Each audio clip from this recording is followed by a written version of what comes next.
Dibrom er et fuldstændig upolært molekyle, da det består af 2 bromatomer, og elektronegativitetesforskellen derfor er 0. Det danner derfor en ren kovalent binding. Bromvand består af dibrom opløst i vand. I det her forsøg bruger vi bromvand, blandt andet fordi så kan vi se reaktionen ske. Heptan består af CC-bindinger, som er en kovalent binding, og CH-bindinger, som er en kovalent upolær binding. Molekylet er derfor samlet set upolært. Det lægger sig oven på vand, fordi dets densitet er lavere end vands.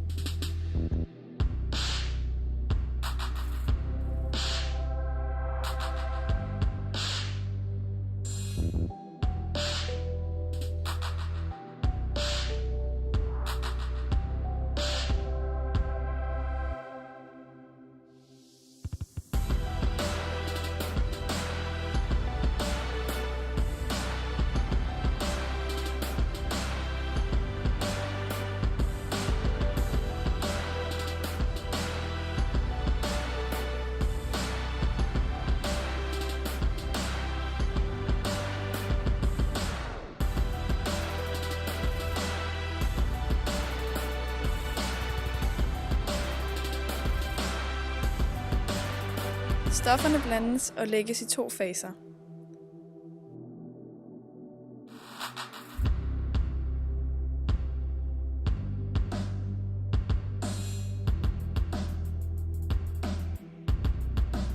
Nu blandes stofferne. Og nu kan vi så se, at brom sidder sammen med heptan. Før sad det sammen med vand, men fordi brom er upolært, og heptan også er upolært, så vil de 2 stoffer gerne sidde sammen i stedet for brom og vand, hvor vand er et polært stof. Den her reaktion er reaktionsvillig.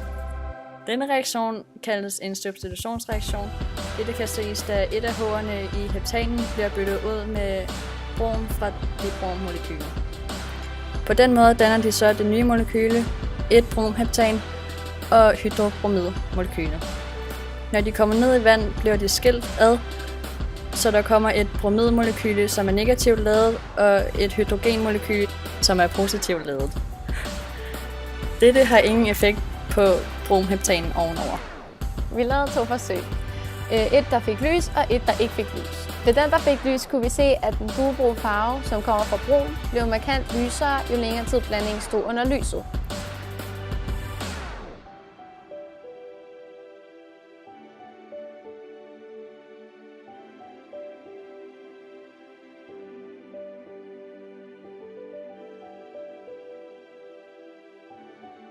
Så åbnede vi den anden, og så der stadig var den samme røde farve.